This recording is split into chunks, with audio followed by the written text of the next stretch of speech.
On today's episode, we do sit down with a man whose life work embodies discipline, vision, and the power of self-investment. Meet Kwabena Obindako, an entrepreneur, engineer, and an author whose voice is reshaping conversations around money, mindset, and success in Ghana and beyond. In this episode, we dive into proven practical ways to build wealth in Ghana.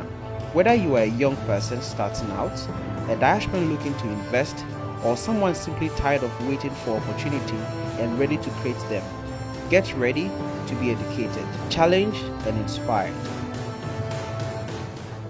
Hello guys, welcome back again to another amazing episode. Now today we are doing something very different. A lot of you guys have been to universities and you watch your lecturers teach you about business. Meanwhile, they didn't have any business. They teach you from the textbook that they read from. And today we want to do something different. We have a professor. I call him a professor. He's an entrepreneur. Okay, he has also written several books: Perspective, Resilience, Streamline, Unlimited Opportunities, African Advantage, Self-Investment, Financial Intelligence, and Real Estate. He's been speaking in several, conferences, several universities, encouraging the youth here in Ghana to be entrepreneurs, right? Don't run away from Ghana, stay in Ghana and make it work, right? He has suggested even people who have no idea on what business they should, dive into, he helps them out, give them an idea on where to start from. So today we want to do the same. We've had several diasporans reach out to me and they said, listen, I have money, but I don't know what to invest in, and that's why I'm still in the diaspora. What do I do? So hopefully before the end of this video, you would have an idea on what business you can actually engage yourself in. So the purpose of this video is to help inspire Ghanaians on the continent, also in the diaspora, who are interested in business, embarking on their entrepreneur journey here in Ghana. So without further ado, Mr. Obindako, welcome on the show. Thank you, brother. Thank you. We did a great episode the last time you were here. People were like, I need to bring you back. Hey. Yes, because of the knowledge you shared, it was very appreciated, and they want more. Okay. And today we are having a bit. It's different. Yeah. We want it to be more practical. You have several other businesses.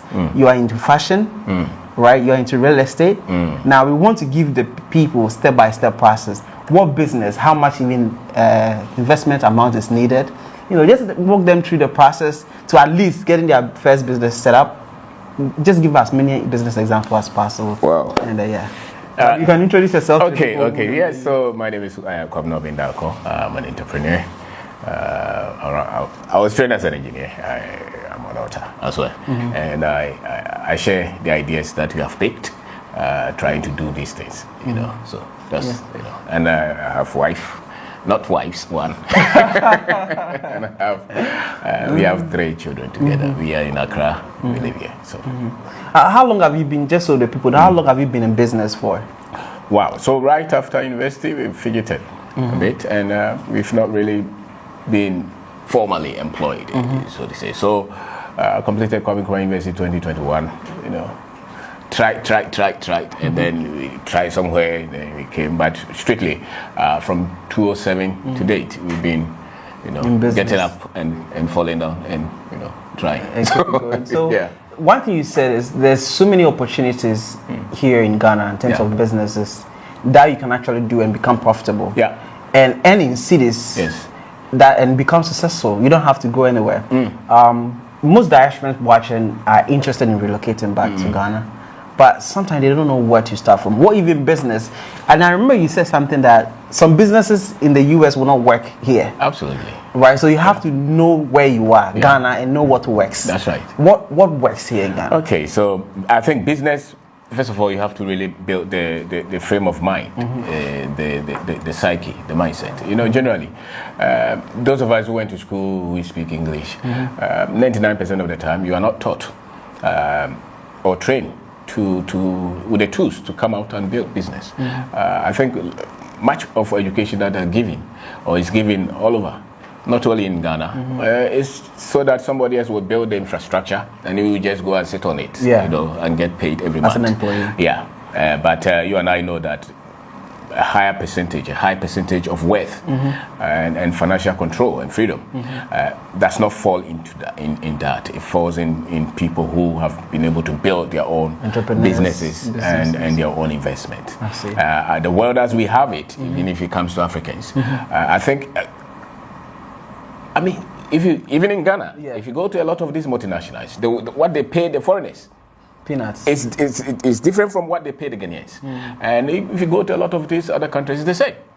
You know, so I think our way out is knowing how to build something in our own country so that we can have freedom, particularly financial freedom. Because really, if you don't have financial freedom, or if you have not taken the part of you having control, not having to work all your life for salary to eat, you will not really experience life to the best of its quality. I had a youth told me that in Ghana, you go to work so you can just have enough money to take transportation so you can go back the next month.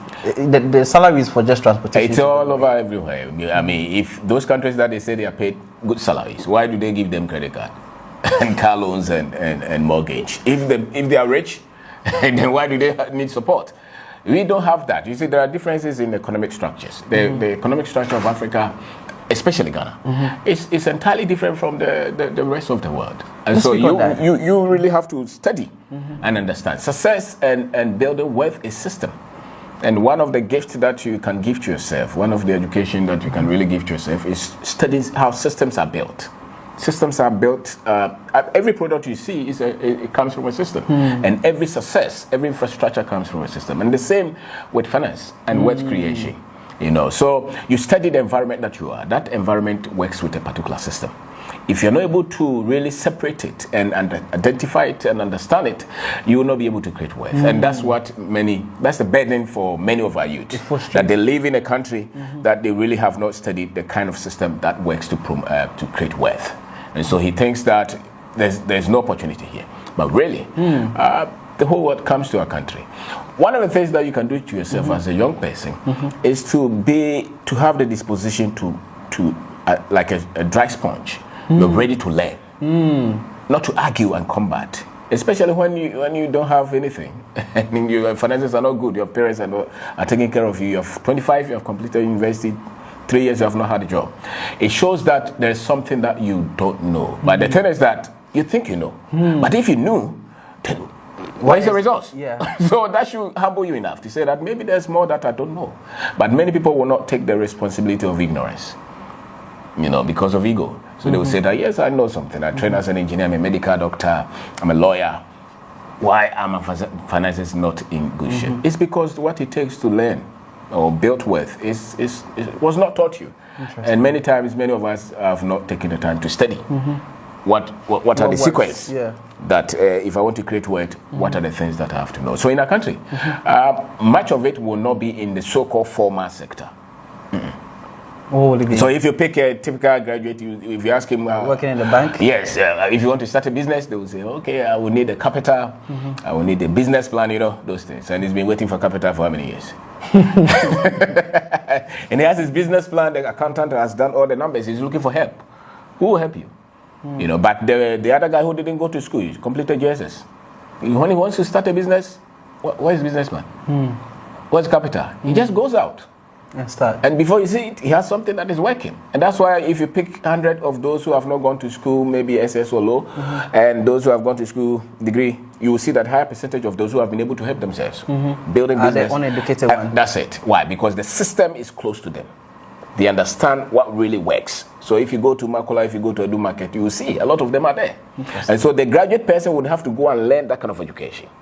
So then what did they go to school to do then? You go to school so that you can get a job as a lawyer, as a medical doctor, you know, as an accountant at that construction company. And you wear suit and tie, you think that you are very successful, but then you wait for a salary every month. Interesting. You know, so because you don't know, because wealth is created out of the value that you create in a system that you live that is needed. So what solutions are you offering? What product can you bring? What can you sell that is needed that you can monetize? That's what wealth is created. So if you cannot think along those lines, you will struggle. So in Ghana, we have a lot of problems. Yes. And we've seen diaspora come here and complain. One is about even transportation. Yeah. Right? We don't have good drivers who understand customer care, and so they frustrate you, and that is a problem. Yes. A lot of diaspora complain about that. Yes. As a businessman, as an entrepreneur, what business opportunity can come out of that? Yes, you just started it. But the trouble is that they should also know, the diaspora should also know that this is not America, this is not Canada, this is not Germany. We have a way that we do things. I will not say that one is better than the other. It's different culture. It's just like you moving from maybe Canada to Australia.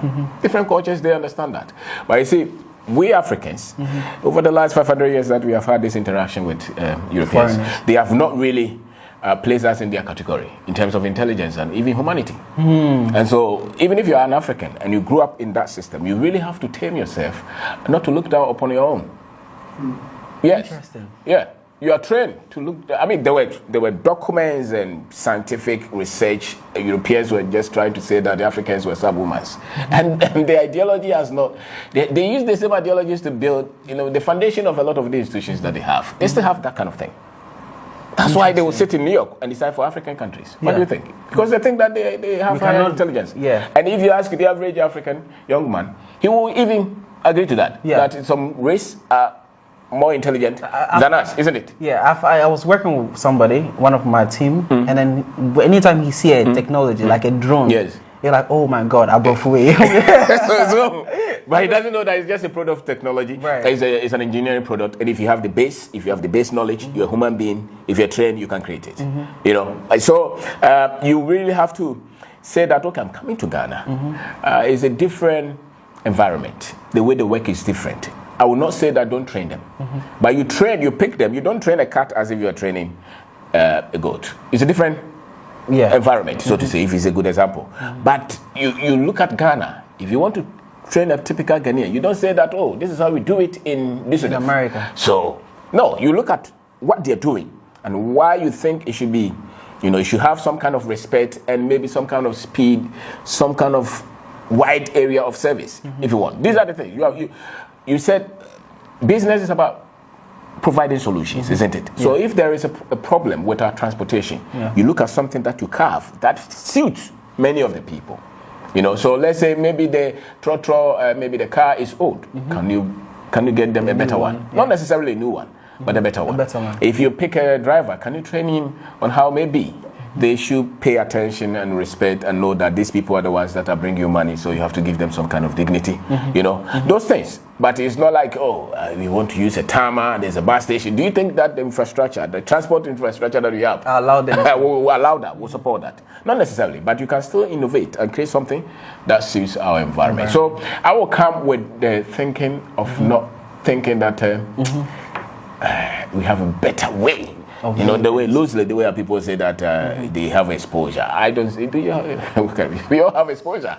So based on where we are, and so design and build something that suits us. And so every business opportunity that you see, make sure that you don't forget the culture that the people live in. Because there's money in the culture. That's it, in the culture. Yeah. And so if you really want to be successful and provide, you want to provide solutions in any area of economy, make sure that you don't cut a lot of the people out. So if you're diaspora and you come here and you want to just look at the 1% of your kind here, I'm not sure you have the numbers to support your business. So look at the general population and see what you can offer. I see. Yeah. I see. I like that. I joined your live. You were on live one day and you were speaking about a lot of our people, they go to the diaspora, the Oxford, all those big Yes. and they study and they're like, the importance is having exposure that you just mentioned. But then they still can't even. Where's the exposure? Where's the results? Can we speak on that a bit? That kind of delusion. We think that if I've gone, it's good. You go to some of those schools here, Cambridge and those. But it does not mean that they've really given any education that you can use here to build something significant. I don't think that structure is different. It's different. It's just like you going to China to say that I understand China, but I live in Ghana, I'm going to give them solution. Do you really understand them? Do you really can get them to work as you want? No, but you've been bullied for a very long time. So everybody tries to say that the Africans can't think for themselves, so let's give them any solution. And they do that everywhere. But I think that if you went to those schools, it's good. But you were educated for that culture, not here. Interesting. Yes, so if you come here, you really have to culturalize the education to understand that. Any society that you go to. That's why multinationals come here. And you see that they're really looking for people who understand what works here so that they can build with it. That's very true. You cannot just go anywhere and say that, I met an Indian and he was telling me that they did a research. They brought a team from India. They took them to Nigeria, Ghana, and I think Ethiopia to study what would work for months before they actually went into the country to actually want to establish their, right. you know. Some of us, we just go in there and just start without no data research. That's right. So you're a Ghanaian. You have gone to live in America for 5 years, 10 years. Obviously, you are not the same Ghanaian as we are here. So when you come, Really? don't think that you can speak Chi and Teotiasi, over. Tiraba and I'm going, I'm fine. Interesting. You really have to educate yourself differently. You know, because if you went to another country, you take time to understand how things operate and work. So I think that arrogance of, if I have to use that word loosely, of me thinking that I am equipped to go and just tell them what to do. No, the Indians knew it. That every culture, every economy, there are things that make any business there successful. Do you know any of them? How many are there? I read a document somewhere that some of these banks, they were very much polished, you know, bank, wealthy bank. And the people that they were serving were the ordinary people, like I said, you know. But they went to upgrade the bank hall, thinking that, you know, but they saw that the people stopped coming. Really? So they had to spend millions to also make the place as before, so that the people will be comfortable. If you, for instance, if you open a bank for cocoa farmers in the district capitals, and you make it as nice as the one in the city, you have challenge. Interesting. You have challenge, because I would think that these guys are using my money to dress. You know, the people should be comfortable. The guy who's bringing the money cannot even write, and you are asking people to sign signature. You should first of all ask them, can you write, or do you need help? The fact that he's a young man does not mean that he knows how to write. You should know. So every culture. So you are in a rural area, and you are serving them like you're in Accra. You pack your things and move. So the same should inform every business that you build. Understand the culture. If you don't get the culture, you fail. Let's speak about the boring businesses. There are some businesses that nobody expects, but it's very profitable. Yes. One of them is barbershop. Yes. You know, in the salons, the women make a lot of money from salons. That's right. Right? Can we pick a business and digest from the beginning, even how much do they need, you know, to invest to its, you know, profitable stage? My philosophy of business is that if you have never done business, then don't go and bring any big money to start any business. You have to work on yourself first. To learn. Yes, to learn. And so you model it. I don't think that you have $100,000, you come into Ghana, you use 70,000, it's 70,000 of it to come and establish that. You have never run a business. You were there working for somebody, you were being paid. Right. Now you are going to learn. I would say use maybe 5% of it. Try something small. It does not even matter the kind of business that you try. For about a year or so, and see and understand before you inject a lot of the money in it. So a typical barbering shop, you will probably need maybe a place, you know, the tools that you use, the equipment. Maybe you will paint there, you know, you get your meter fixed, and the things that you consider is, okay, if I position this business here, do you think that the boys there will come and do their, you know, have their haircut? Is it a good place for them? And you're charging your price point.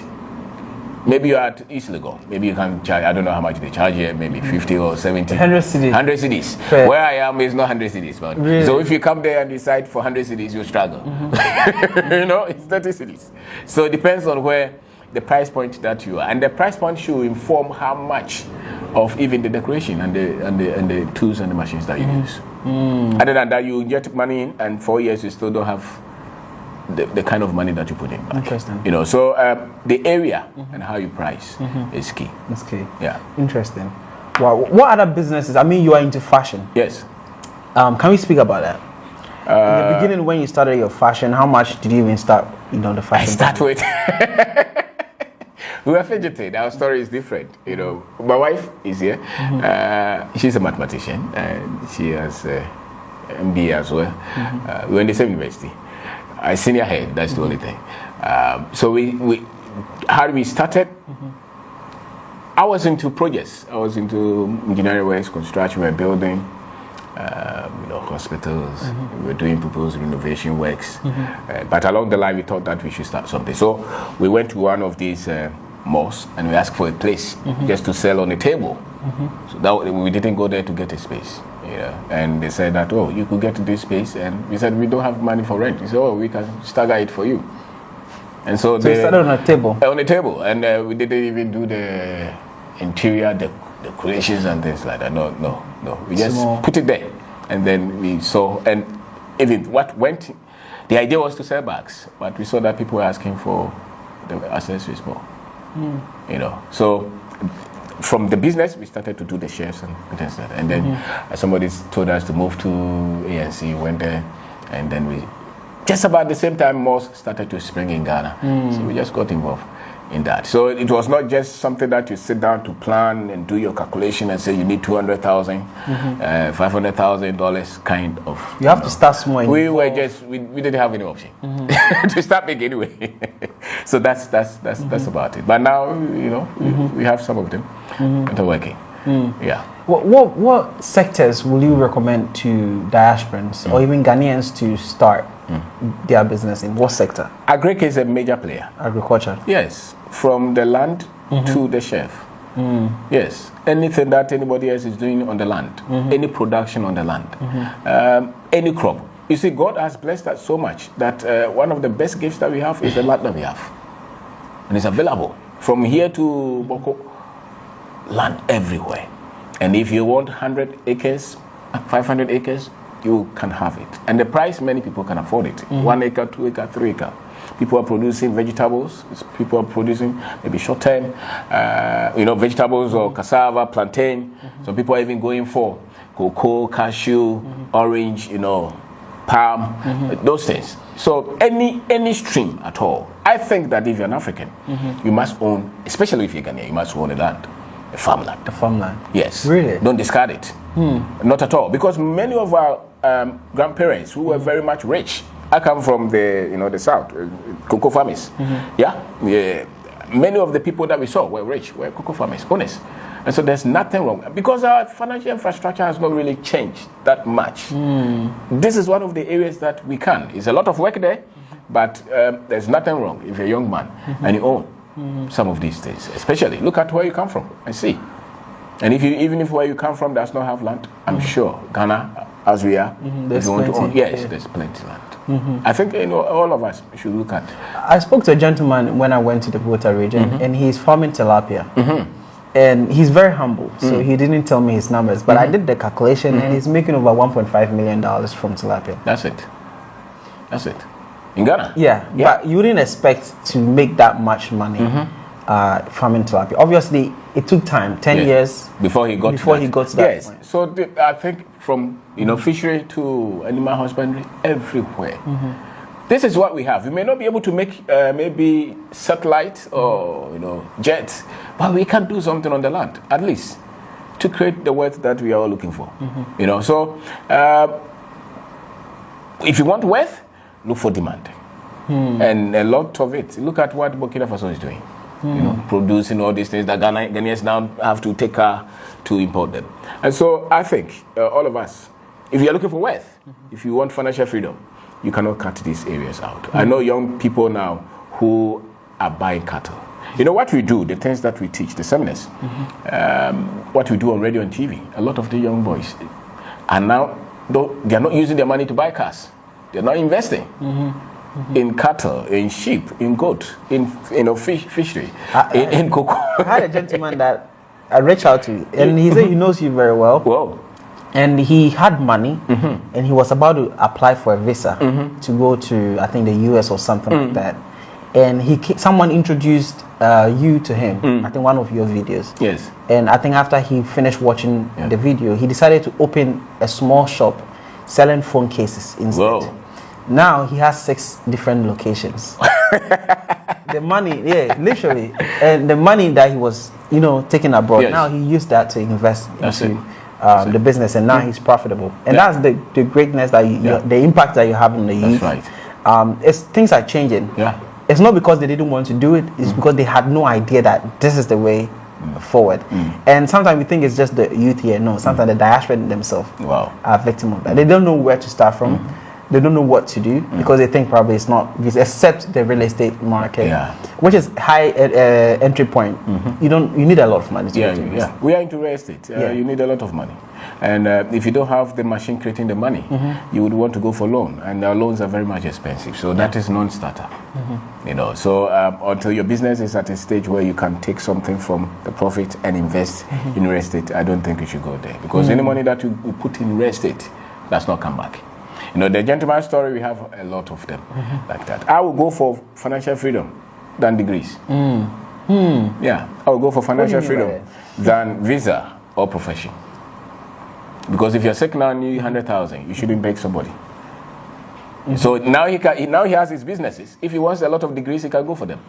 But we have people with certificates and degrees who are looking for jobs and looking for somebody to take care of them. At a point in your life, you should show some bit of independence and responsibility. So I'll pick one business and then we just digest. So let's start with something you've done and you're still doing. Fashion. Fashion. Let's say I want to start fashion. I'm a youth here in Ghana. I don't really have any money. Okay. Where do I start from? You're in Ghana. You want to start fashion business? Yes. You don't have money? I don't have money. Go to Kantamanto. Kantamanto. Yes. Talk to somebody and say that I want to start fashion business. Yes. And I will need maybe some shirt from you. Maybe get a friend. Okay. Why I'm saying that is many of us will stop doing business because we are waiting for capital. But the capital really is not the money. It's the connections, it's the intelligence, it's your negotiation skills, it's your network. It's really your character. How many people trust you? Do you think somebody will easily give you 10 clothes to go and sell and bring it? Really, that is the capital. But many of us, especially for starters, many of us are thinking as Dangote going to start a refinery. Wow. That's a refinery. That's why in that one, but even that, he's building a lot of the money that he will need for that refinery from his network. This organization will give you sponsors, that's right, investors from him because they trust him. So you have to have integrity. Integrity. And it's the same, you drop it down to many of us who believes in you, who trusts you. Can you create the demand? Maybe you have talked to 10 of your boys, they all need shirt. Yeah. Okay? So you go to town. Do you think that you have somebody in town who can loan you the shirt? You bring it to them, you put your something on it, and you take it and you go back to pay the person. Really, that is the way to start. If you don't start, it's because you're not desperate enough. It's not the money that is stopping you. No, if you want to start a business, nothing should stop you from starting. Because everyone and where they come from. Somebody's father has money, they can just, invest into the business. That's right, bank on them. But you are like me, no mother, no father. And so what do you have? It's your legs. It's your honesty. It's your energy. It's your ability to say, I will start. Even if it doesn't work, I will not give up until it stands up. That is the psyche that you need. Many of the rich people that we have in our country, look at their background. They came from nothing. Nothing, zero. But they had a lot of energy and resolve. But now, when they do that and they succeed, and they tell their story, we don't believe it. Yes, those who are lazy won't believe it. You see, you have to have the disposition to say, I want to learn. Those who want to succeed or who are successful have that heart.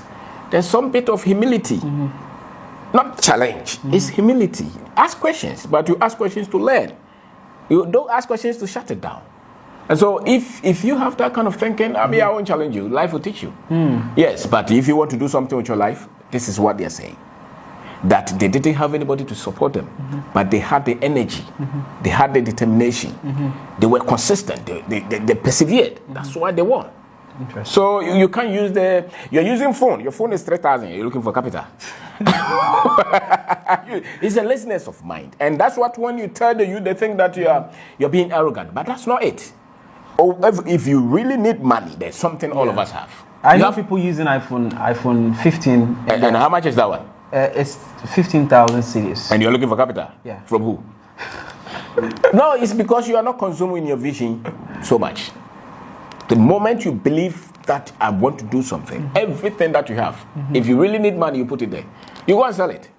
because you believe so much that this thing will work. And even if it does not work, it's a path that you have been waiting to take. So I don't really bring business discussions and you, especially your first business, to money. No, many times it's the intellectual build-up. It's the connections that you don't, it's misunderstanding. It's lack of proper appreciation of what it takes to build a business. That's really lacking. And many young people have not built themselves in terms of, if you're in the university, by the time you are in your third year, you should start reading for life, not for exam. Say that again. If you're in the university, by the time that you are in the third year, your grade is already settled. It won't change that much. So read for life. And what do I mean by that? Read finance, read self-development books, character build-up, networking with people, learning. Now you're fortunate. You have YouTube. You go to Web Nation. Yeah. Read. You know, half of your time is you trying to get information because knowledge is fluid. You know, it builds up, it will push you. So the reason you have not started is because you don't have adequate knowledge. Interesting. And that adequate knowledge will build confidence in you. And there's nobody who has confidence who will not try. The reason people are very much hesitant is because they don't have the confidence. Because the knowledge is not They there. don't want to fail. They're afraid of mistakes and criticisms. And that's because you don't have enough confidence. Interesting. And pain. I like that. So, back to this. Yes. I have integrity. Yes. I got a market woman to give me 5 or 10 shirts. That's right. My profit per each shirt was, let's say, 10 Ghana cedis. 10 Ghana. Right. So now you have 100. Now I have 100 Ghana Yes. cedis. Where do I go from there? Go back. Do the You same pick thing 10. again. So now put the 100 in it. You can in it. You can even tell the woman, listen, I have something down, so please take 50. That's a trust. The woman will see you differently. Go sell the 50, get your 500. Yes. So I give you some. Yes, she will add up. Don't fail. Be credible again. Go back. Within a year, you'll be taking about 100 or 200 of those shares. And selling them. You'll be thinking of even opening a shop. Sure. It's not the money. For many of us in Africa, it's not the money. Africa thrives so much on relationship. And let's speak on that. And sense of respect and inclusion. We are very much communal. You see the way we're born? Yeah. The same. It will be very difficult for the others to do the same, you know? We live with them, you know? Yeah. They are not that free. There's always something between you and them. But you can meet somebody in Trotro and you're friends. Yeah. We have a lot of girls come for interview, and before they go, they are friends already. They change their numbers and they're talking. Interesting, yeah. That's who we are. African There's that humanity. And so capitalize on that. Don't use the money. Relationship. The other people are using money, and straight relationship. But really, many of us here, is not what gets us going. It's not the money. Wow. It's your ability to connect with people. And if you can use that, you can get a lot of So you're trying to say building a great relationship with people can be a powerful tool. It's natural to us. It's natural to us. I see. People can come. You know, I was in school and they came for a party and everybody brought their drink. So we don't do that in Ghana. You organize a party, you buy your drinks. You normally a dinner call. These people you come to party with your own food. That's not party. But that's what they are. So we are. So look at how our things are done here, and you can really use that for business. Interesting. Yeah. So people can easily connect you and introduce you. So if you have good integrity, you are very good with social, connecting with people, great partnership, friendship. The flow. That will help the you flow. a lot. The flow. You just have to know what you're doing, and be present. You know, many times when you are starting as a young person, a lot of the things that you're doing, you don't really know what you're doing, and that's what beats us. But once you get a lot of information, you at least know a bit of it. So every step that you are taking will be informed a bit, and that will what will bring or set you up. You know? So I will not bring it to the money at all. No, it's the last bit if you need it. I told you that we went to the place and we asked for the table to. I said no, just take this place and stagger. It's so interesting. I told the same thing to this gentleman earlier on. Yeah. You see, you have to start somewhere small. Yes. And because that would add to your experience, knowledge, so you understand it properly. Yeah. So you reduce the level, the risk level reduces. It reduces because you understand. The business plan is you doing it. It's not what you write on paper. It's you going and getting feedback from the customers. You thought you were going to sew green shirt, but you went there, they don't like green. How would you know if you did all your calculations on green? But when you go and display them, they say maybe we want red or yellow. You go back, you change it. But if you had put all your money in sewing green, now you have locked your capital because there was no feedback from the market. That's why you need to start with the little that you have, and that's what we have here. Interesting. You know, and in that case, if you have to change the model, it doesn't cost you that much because you didn't put in so much. So much. It doesn't damage if No. you fail. No, because you're still learning. have enough capital That's it. That's why the child does not run.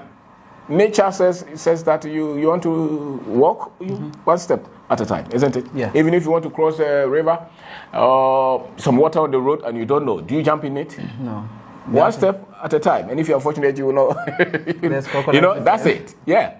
So I think you can pick a lot from nature itself in anything that you do. So small beginnings and having the boldness to say that I'm not going to give up is what. Well, but if you want to pick numbers, your rent will be part of it. The stock, your design, and maybe your That's pricing. probably after you're profitable. Yes. And some of your profit is now going into to rent. To rent. Yes. And I would not even say go and look for loan. Don't look for loan to No, start no, a no, no, business. no. Because the loan is here. The loan is expensive. 40%. Yes, they tell you to. They don't even tell you to start with loan. 5%. They still don't tell you to start with loan.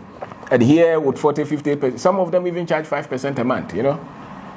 A month. Yes, and if you default, you don't have 5% again. It goes. So I wouldn't say that's something that you don't have any intelligence in. You're not skilled in. You don't even know the market. No, don't go and take somebody's money. Because you are just fidgeting. You are trying. It's the likelihood that you fail is very high. It's very high. You know, so why do you start with loan? Because if it fails, you still have to go and pay whoever you took the I have a gentleman who called me about 3-4 days ago, and he's an IT guy, right? So he's part of the brain drain. So he educated himself there, became very good in IT security, and so he saved up working in the US, saved up $200,000. Okay. Came to Ghana and trying to invest into security, right? CCTV surveillance to help the police and whatnot. And this gentleman ended up wasting. I mean, they squandered his money.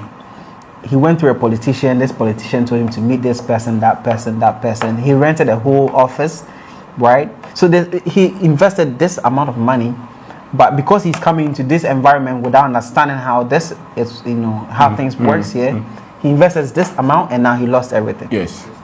Yeah. So the $200,000. It is a different environment. That's what they fail to understand. You don't try to build business, your first business. If you're a business person, you know that talking to politicians, you pay attention. So if they could convince you, it means that you are not astute. Interesting. Yeah, you didn't know what you were doing. So it's not a place that you go to begin. Maybe after you have been here and you have built a proper network and you really know them, then you would want to work with them. But you don't just come, say that no, that's not a place. I think you should not contract business if you're coming. I wouldn't even say focus on that. Contract business, government contract, connection business. I would say focus on that. no. I would say start with the general one. That Private service. that's right. Private service that you can have many people come to your place to buy, or I mean, come for your service. That one, I would say, not so much the one that institutionally controlled one. So it means that he was not a business person wherever he was, and if he was, he didn't really understand what he was. How do one prepare himself to be a businessman or a proper entrepreneur? We have talked much of it. Entrepreneurship really is about the determination. It's about resilience. It's about courage. It's about you going and not quitting. That's entrepreneurship. Because it's very, very, very much difficult. Very much difficult. It's tough. Even in economies that have infrastructure that support them. So you cannot be weak and think that you want to build a business. Almost everything is against you. Yeah? Have you ever heard them give business people ex gratia before? Have you ever heard them? Nobody gives them any free thing for anything. Your employees will be taken from. Everybody takes from you. And when it drops, everybody can run away. You cannot run away. You can be sued. You can be anybody at all can come at you. That is business. But that's why it also compensates. That's why you can also get benefit. So that's why they put risk, much of it, in business. And so when you are going there, you just have to have the framework that this thing I'm going, this going to is not for the weak. Yeah, that's business. And so you once you can have that orientation, then you are not looking for somebody to give you a hand. And you can't cry. Who are you going to cry to? You have to fight. And that boldness, it's so, some people say it's war. And I've never seen a military officer go to war and begging, crying. No. You know that I'm going to war, I can be killed. So there's some toughness of mind that you must carry. And that's business. If you have that kind of thinking, and that's why there's some bit of confidence in entrepreneurs. That's right. Yeah, but that craziness is what gets them going. Because if you look at all the things that come at you, you just say, everybody will see that you are foolish, but you don't see it. And that's what gets you going. Because why would you put your money in this when people are using it to buy a Land Cruiser? Comfortable house, they are comfortable life, they are traveling, and you say you want to try. Bet on somebody. No. So you have to be delusional if you want to keep going, especially at the beginning. So business, to become one, that is it. Courage, build your confidence. You spoke about the transition bit from somebody working in the diaspora for somebody to coming to Ghana and actually starting his entrepreneurship journey. What would that transition look like? If you are an employee there, you should know that being an employee and being a business person, they are not the same. An employee, somebody pays you. This one, nobody will pay you. You will be the one paying. That's right. And so that should just tell you. And so you cannot really think as the others so much. There are a lot of things that you probably have to think opposite. The sacrifices. I spoke to this. I did a round table where I interviewed a Ghanaian who traveled abroad, lived there, and returned doing business in Ghana. I interviewed an African American woman who had no ties here in Ghana, relocated from America and living in Ghana and doing business, having a food truck business. Also Canadian who was born here, I did this, and then when they were all speaking, I was just analyzing and realizing that the Ghanaian was willing to sacrifice comfort so he have enough money to risk it to his future endeavors. So example, where he would stay. He's staying in a very affordable, or he built his own house rather than just go rent in a cantonment and pay $2,000 or $700. And the other folks, on the panel would prefer the other one. That's right. Just because, example, sometimes you have to live a bit far from the city, so you know what I'm saying, so you cut costs. And the Ghanaian was willing to go a bit, you know what I'm saying, sacrifice, be uncomfortable to get to where you want to get to. Is this something that you would say other diasporans should follow that rather than always trying to maintain their standard of living? You want to build a business, there's discomfort. You want to create wealth, there's discomfort. You have to really be comfortable with discomfort. Yeah, really. Inconveniences. Yeah, if you want to keep your comfort, it will be difficult. You probably will not be able to build anything significant. Because sometimes you have to sell something to even pay the salary. And so if your cost of living personally is so high, what money are you going to have to build a business? Interesting. Especially when the business is growing. There's demand. You can't keep your car, your nice car. Probably you have to reduce. Sell it and maybe get a moderate one so that you can pivot the business to a level. People are not willing to do that because of what the environment that people will say, oh, I think she's going broke. He sold all his properties now. People don't even try because of what people would say around. I see a pattern. I see that many people who are able to build their business here without a lot of external support or loans are people who sacrifice. We, for instance, rented a place for 12 years. We were just paying very small money, and yet we were paying a lot of money in the shops that we were. Yes, and when we started to build a house, we finished building that house without collapsing the business. So if you're thinking of your comfort too much, you even though the business is not grown to a stage where you have to take money, you take money and go and build your house. Using your capital. And then you come back, the business is normal. And that's what many people who are not, who are not thinking through whenever they want to take money from the business make. So some people will just rush to say, I want to build a house. And we get a lot of calls like that. And my business was doing well. I decided to build 4-bedroom, and now my business is no more. The house is not completed. Use the capital. Yes. And the sad thing is that the business is no more and the house is not completed. What should I do? I said, go and sell it. Why? Because you don't have nothing. You don't have anything now. And this one is uncompleted. So I'll tell you this.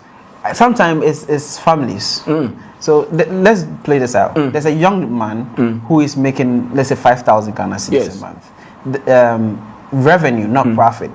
And because he's making this amount of money, his family feel the sense of, okay, he can take care of me now because he's earning enough. and so they begin to put a lot of responsibility on this person. Hey, now then you are getting money, why don't you want to assassinate and sit down? So then they really give pressure to this young gentleman who have a little bit of revenue going, and now trying to channel all this revenue he's getting into building a house. And then what that happens is, in the long run, the person collapses. The business, like you just mentioned. How did someone keep a strong mind in an environment like that? That's why entrepreneurship is about self-education. You constantly have to be getting knowledge so that you build your mind strong. Because the family, they will come. And the understanding of success is you owning a car and a house. My understanding of success, especially as a business person, is owning a business that employs people, that makes you profit every month, not you owning a house and a car. So then the person who wants to own a house, we don't think the same. We are not on the same page. So if my mother is thinking like that, I would say, no, if you take the money from this business at this stage, we will crash it. I will not be able to even, take care of you. So let's feed this. If you are drowning, do you go to save somebody? No. Save yourself first. That's right. You get something to hold on to before you can touch somebody. And so this, I think, explain to the family. Some families will not understand. But listen, when you are in debt, I'm not sure the same family which is pressing you now will come and bail you. Interesting. So you really have to talk with them, to have a stand. For mother or father or siblings, sometimes it's tough, but at least, even if it's zero, maybe not zero, but do something for them and tell them that they should give you time. Building a house is not cheap. It's expensive. It's not cheap. It's expensive. So if your business is doing 100,000 a month, in terms of income, don't just go and build from that. The business is not strong. It's not strong. Maybe if you're making 100,000 profit, maybe you can maybe take 20,000 or something. But what is your vision? What do you see? Do you want to build a business that you are employing people, or you just want to own a house? If you want to own a house from a business, then go ahead and own a house. But if you want to be wealthy, get into the millions, then don't cripple. Don't kill the business at this stage. So it depends on where you want to go. Do you want to play with big figures? Or you want to be just, one car, one house, one shop, you open it yourself, then maybe if that works for you. But I know that if you have one shop and there's fire, you are gone. So you cannot just depend on one. Which means, yes, build, grow. And that's what the foreigners do in our country. They understand wealth. They know that you can't build wealth with one employee. For the Lebanese, I've studied, they have multiple restaurants. That's right. Different locations, great locations. Yes, and they are not in haste trying to build a house. So one employee yourself, you want to build a house? No. Just get 2, 3, because most successful businesses start to employ.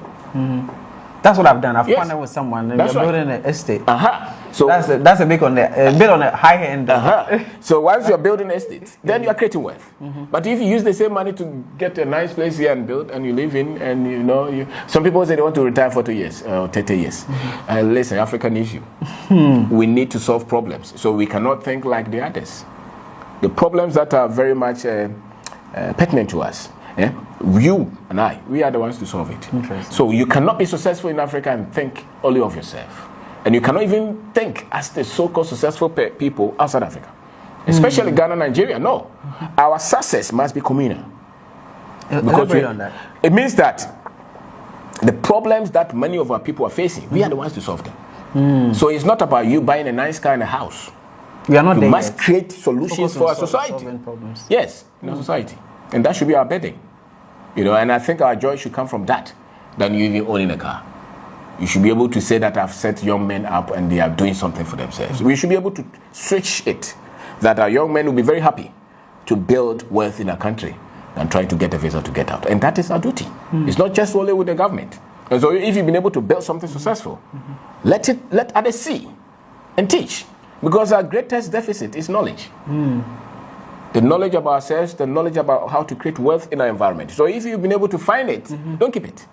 Share so that many of our people can get lifted up. Because the duty of the government, I don't see the government trying to say that let's teach our people how to be successful here. No, I spoke to a gentleman actually yesterday. He owned a barber shop, and he was telling me in Ghana, trying to share your personal story and attaching yourself to business can be very detrimental because they will try to collapse your business. Who?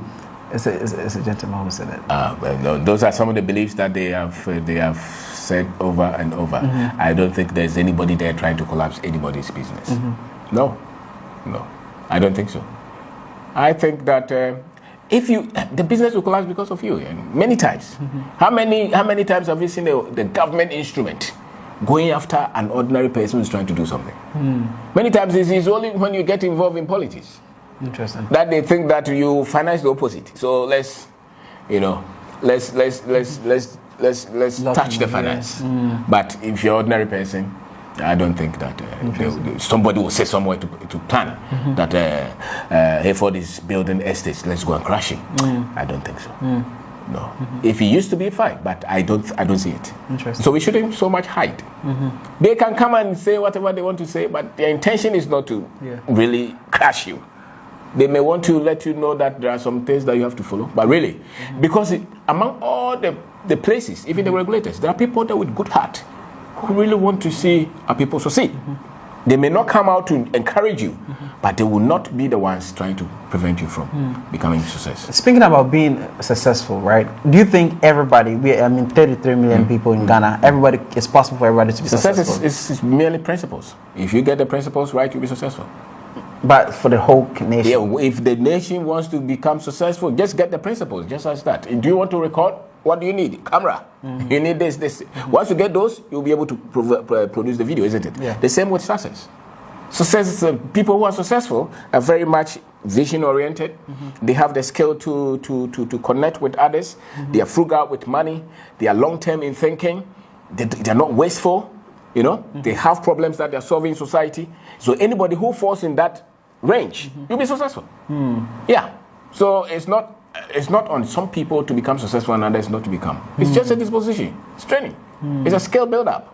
So once you have those skills, it's just like driving. Do you say that can everybody in Ghana drive? Yes. Would everybody in Ghana drive? I don't know. But everybody who wants to drive a car, you can be taught how to drive. And I think success can be taught. What are some business mistakes to avoid when you start a business? Loans, we mentioned it. And not trying to impress others. And don't try to be dishonest. Okay. And take superstition from it. If you meet difficulties, it's not because there are demons in your family. Yeah. Yes. Those are the things and don't rush to go and build a house when your business is not so much at the point. And don't try to chase, especially for the boys. You start to succeed, the woman who was with you all through, now you want to chase. That can easily affect you. Interesting. Yeah. Interesting. I like that. I like how the conversation is going. Guys, don't forget to like the video, comment down, let's get the engagement going. If you do have any final thoughts to share to people watching, people interested in investing in Ghana, people who have come down here, invested, failed, and now went back to the diaspora, and diasporans who have no root here wanted to come, what would be your final message to these people? Build your African consciousness. Many of us are just familiar with African culture. Our culture. So kente, names and things like that. But the African consciousness is the machine that's able to defeat the white hegemony and the inferiority complex that they have pushed on all of us. Build that. In that case, when you come, you will see that you are part of us. Even the diaspora. Many of them, especially those who express interest in Africa, they just have the right as you and I have. Yes, they have the right, just like you. Look at the South Africans who are from Europe, the white people. They have the right. When there was an incident in Zimbabwe, the English government said that these are our own. But when it comes to us, we try to know. They just have the right as you and I have. And so it's not like they are foreigners. We use that word loosely, but they are not. They are locals. They are just they happen to be somewhere with different culture now. But those who really want to identify with us, which I think many of them should, they have the right to be here and to own something here. And even the government recognizes that. So I heard someone say Ghana is no longer for Ghanaians. It's Do you think, because you see a lot of foreign businesses come and thrive more than Ghanaian businesses are thriving. What do you think of this? There's a point in that. And that's why the government must sit down and build structures to support the locals. Why? Because people are coming with capital to expand easily. So that's advantage. And your people would have to grind. And so what do you do differently to support your own people? Even the tax regimes, you should consider your people first. to say, okay, these are people who don't have a lot of allowance. So what do we do to make sure that they have allowance to grow without, suppressing them with a lot of these things? And I think the government should look at that. When you move around, you can see it's so open. But I think we should also pay attention that everything that we have is not taken over by others. Because when we go there, they don't allow us to take over. So I don't think we should just allow anybody to take over, especially those who are not of our extract. Because they will block you anyway. You go to China, you think you can just build any business like no, you have to fight. I was actually opening a company in China. I did everything, registered a company, everything, spent so much money. And it got to a point where I have to now use my company to apply for my own visa to stay in the country. I went and I applied for it. It's like, we understand you qualify for everything, but we're not going to give you the visa. That's right. Yes, because you are building a business. Yeah, because I don't know, but no, but that is it. Yes. Yeah. You see, wealth is created by business machine, by investment. And so where foreigners are taking over businesses and investment, it means they are taking over wealth. Your people will not have freedom until they have economic empowerment. So on your own land, the richest should not be foreigners. Interesting. It's only for governments who are not paying attention. You must equip your people to be the giants on your land. Because if you don't have financial power, anybody at all can take advantage of you. You spoke about the media programming and how we entertain our people should be different from how the West is. Yes. Different because of where we are, the state that we are. Yes, we have problem with work ethics. We need to conscientize our people to work diligently. We need to promote the ability to think on our feet and solve our own problems without comparing ourselves with others, without even just copying. Because sometimes even the people that we have sent to school, the solutions that they give us, you just copy something from winter environment to us. No. No, you don't have winter. So our solutions should be locally sensitive, so to say. And so our media houses should be used as an educational tool, if you want. As an educational tool to empower people to think differently. Because it's not because we live in poverty, no. I think the results from what we teach shows that we are not giving people money. Why are they building businesses? They live in it already. It's just a reorientation. So it's not so much giving people money, but giving them different knowledge to start to see what is around them. And I think that is what a media house should be. Wherever people are being entertained, you're creating poverty. Interesting. Yes. When you're creating poverty, people are struggling and you're still entertaining them. No. I think entertainment is after productivity. It shouldn't come before productivity. So you have critical problems, you make sure your people can solve those problems. Then at the end of the day, you go and sit down and entertain yourself. You cannot start entertaining yourself in the morning.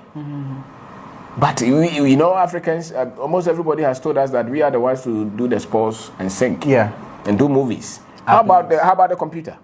How about the technology? How about the industry? That's what the Roman is. That's right. And I think creativity, the things that you're importing, you must equip your people to at least start to make some of them themselves. Interesting. So the people who are building factories, I think they are the ones thinking.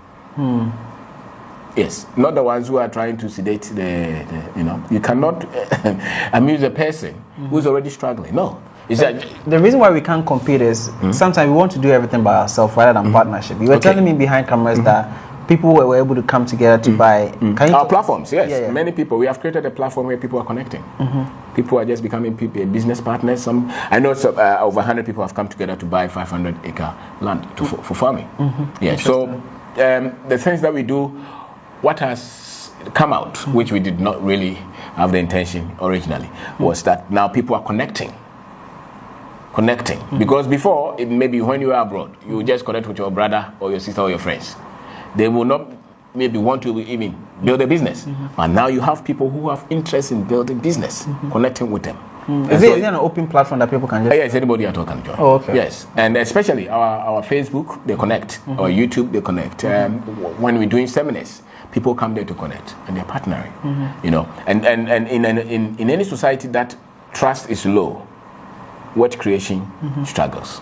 So we need to build trust to say that our people are trustworthy. Let's develop that. Because if I don't have confidence in you, do you think I'll give you 1 million?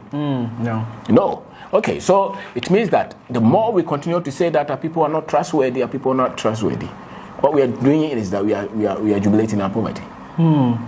We must be able to build our people up, develop the relationship where you can easily trust people with resources to create wealth. Okay, the final message is to diasporans. You must have financial freedom.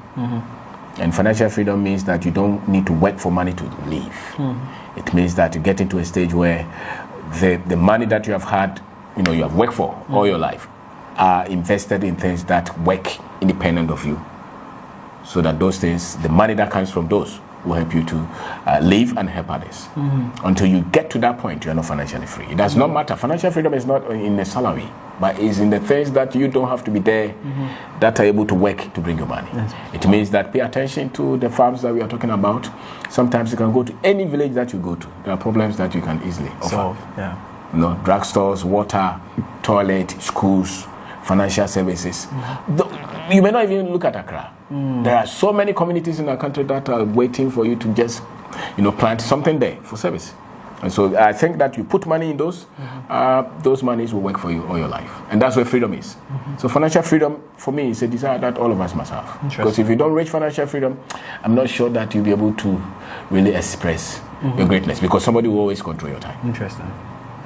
What about a message to the youth who don't believe they can become millionaires living in Ghana? Educate yourself. You've actually been given the colonial kind of education, where you look at your people and you don't think that there's something good from them. You go to school, as a matter of fact, why even speaking English? It's because the British people were here. And when they went, we refused to use one of our languages to teach us. When you talk, they become angry. But that's it. So long as we continue to speak English, there's so much wisdom that we cannot carry on to our children. Because my grandfather's language and the wisdom that they had, it's not in English. How would you say that in English? Language is an identity. And a people without identity can easily be conquered. So we cannot relegate our culture, our identity, our language to the background and expect us to have strength to fight on. Do you think there will ever come a day where our local language is prioritized and it's the official language? When we have people who are strong, they will do that. We must, even if you can't do away with the English entirely, no problem. But we must raise our own. We must. You meet French people who speak English, and they will tell you when you are in their country, they say, I don't. Why? Because what result? Yes. But we are quick to tell you that we speak English. And they tell us that we have to be international. Yes, maybe, because of the complexities of Africa. But really, I think every African country, every African major group must promote their language. And a lot of these things that success knowledge that we are teaching must be taught to the masses. And how do you teach the masses? In the language that they are comfortable with. And what about getting teachers who, example, like I said in the beginning of the conversation, we have teachers in universities teaching business, and they don't have any business. Yes, because it's an academic society. It's academic. You have engineering tutors who don't produce anything. So it's purely an academic institution. They're not factory. They equip you so that you can go to the factory, you can go to the market and build yourself. So really, I don't expect a business tutor or a business professor to own a business per se. But do you think it would do more good if they have any business experience themselves? Maybe, but it shouldn't be a requirement because it's an academic institution. Yes, that's why there's a business sector and there's academic institution. This is an academic institution. If a professor has built a business before, no problem. That's why you can bring industry players to once a while talk to, But when I was in engineering school, the professor had not built any car, and he didn't have to build any car to teach me engineering because the formulas and those things that he was teaching, those were engineering teaching, to say. Yeah. So if you want to learn how to make car, go to Kantanka. That's why you practice. That's why we have internship. So you are saying that the academic institution is relevant just as much as the practical side of it? Yes, it's relevant. If you're going to driving school, where they teach you in the classroom, this is the theory, this is the break, isn't it? Yeah. And then they take you to the field. Then you practice there. They give you knowledge base first. So I don't think that the university should be a factory. The factory is independent of the university. It's an academic institution. They give information. What would you do differently to our education system if you had a chance to? I'll use our language to a very high level. It should be a part of the English. And then I will teach the history beyond slavery and colonization. Yes, and I will promote a lot of math across board.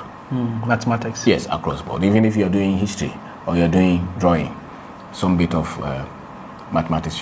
Because when you come out, like you're doing business, your math is weak, you struggle, you know? Yes, so in life, I think math is for thinking. And mathematics is not European. It's not European. It comes from every race. So, but then, you know, the Europeans have hijacked everything. But, you know, I would say that teach them. Because if you go to the Timbuktu strips and all those, there were maths there. Those were no Europeans. So, I would say critical thinking, they should teach them as well. And maybe technology across board, they should. But the influence of European dominance, I'll teach a generation to say that your people also did something. I spoke to a gentleman who worked in Hollywood as a VFX. They do the animations, like the cartoons that we watch, right? And he did this for, the West for a long period of time. And now he's relocating I think you introduced... Bavu, yeah. Yeah, and now he wants to do a cartoon with actually our representation, dark-skinned people, to actually make people believe in themselves, the children believe in themselves, because then they end up watching all this Peppa Pig, and the color doesn't look like them, so then they grow up wanting to be like the other color, and actually don't think they are relevant. So this is one of the things that he wants to do to change and put more confidence in our kids. Yes. What would that help us in the long run? What would that do? Everybody must have representation. If I see the richest people in the world and they're all white male, subconsciously I'm defeated. If you see your kind there, it shows you that it's possible. And that's why, if color does not matter, then why have they not painted Jesus black? If it doesn't matter, then why is he still white? Because nobody saw him. Right. Yes, so color matters, and they know. So representation is key. You cannot just trivialize it. You must hear your language, you must hear your color there, you must see your people being worthy. And so color is everything for me, especially with the word that with the kind of insinuation that they cast on us. Yeah, we need to build the confidence of our people. That's why a young lady is here, and she thinks that she has to peel the skin to become beautiful. Where is it coming from? Who told her? She has to change the hair. Why? Which people are they doing this to? Many of them are Africans, and which people are so quick to go and become anything other than their country. Because they don't know who they are. Is there no connection? So when you build the people in their identity, in their confidence, they will stand to fight to build their own. I like that. And that starts with the way they see themselves. I like that. Yeah. Is there anything you wish I should have asked that I didn't before we wrap it up? How many girlfriends do you have? Oh. That's a good one. But yes, I'm okay. The answer will be, I'll tell you behind the scenes. Guys, thank you so much. I love this conversation. It was very practical. I think you gave some advices that I think was honest and would help a lot of people watching. How do people find you? Where? And are you even open to have conversation with people? Yes. Yeah. My number is 024-6631-874. And we are on TikTok, Obendako, Facebook, Obendako, and YouTube, Obendako. I've written 11 books. Yeah. They are on Amazon. They are in Ghana as well. You go to Accra or Envy, you can get them. Let's talk about your books a bit before we wrap up. You've added, the first time we did it, you didn't have the real estate book, did you? No. Can we speak on the real estate book? We are into real estate. And the few things that we have learned, we put them there. A gentleman read it and he pulled people together to invest in real estate in apartments. In our country, funding is different. And so if you want to go into real estate, you must make sure that you have a business or source of funding which is key and which is not so costly. And I think we should also build for the market that is in high demand. 2-bedroom. We build for rent, we don't sell. That it makes it slow. But it also conserves some kind of wealth. Consistent cash flow. Yeah, consistent cash flow. Yeah. So build for the market that is needed, and it's not the dollar market. The locals here. Yes, there are people here. So regional capitals, district capitals, can you put up a single room. There are a lot of universities now who are looking for hostels. Can you look at that? Not the old ones, but the new ones that are coming out. And so it's a good area if you have money, and it means that you have to have a very strong construction team. Yes, and how to manage them. So all those we put in the book, so that at least because these are content that I think you can't just pick a real estate book from all these countries and just apply them. It's different. Many times we just have to make sure that we also come up with what we think. Advise me. I'm going to real estate. I'm building 15 units, 2 3-bedroom house. Who are you building for? It's affordable homes. Okay, affordable homes means that you are selling. Yeah. So at what price point are you selling? We have 2 bedrooms going for $80,000. That's not affordable. What would you give us affordable? Affordable. Can real estate be affordable? It is affordable. It's relative. Because $80,000, how many people make that in a year? So once you put $1 there, that defeats the whole argument because the dollar is inconsistent. So advise me. So, you must make sure that you have off takers if you're selling. And I'm not sure you're building for the teacher or the police officer in Ghana. They really don't have to lock themselves with your kind. I think they should get a land and build themselves. Yeah, the teachers. The teachers. Yes, they shouldn't even build in Accra. Go to your hometown and build 2-bedroom still house. You don't have to put any debt on you.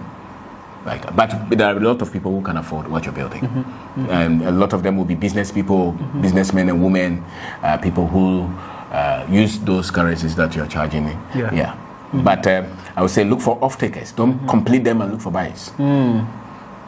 So you have to find buyers before. Yes, I think so. Along the way, you must have a good percentage of them saying that this is for me, so that you don't finish everything and be crying, waiting for people. That you can't sell. Yeah, that will lock your capital, and that's why many real estate companies lock, because they had money, they were pumping, thinking that people will come and buy, and they finish, and people are bargaining. They say, "Give me 5 years to pay," and especially when you are running on loan, and it doesn't matter whether the loan is CD or dollar. CD loan is expensive, dollar will change, so it's the same. Interesting. Yeah. Thank you for that. I like that. Guys, thank you so much for watching. Like, share, and subscribe. Comment down below. And what surprises me the most is YouTube is saying over 70% of you guys watching forget to subscribe. So if you really did enjoy this episode and you don't subscribe, trust me, you might not see us again. So please do subscribe.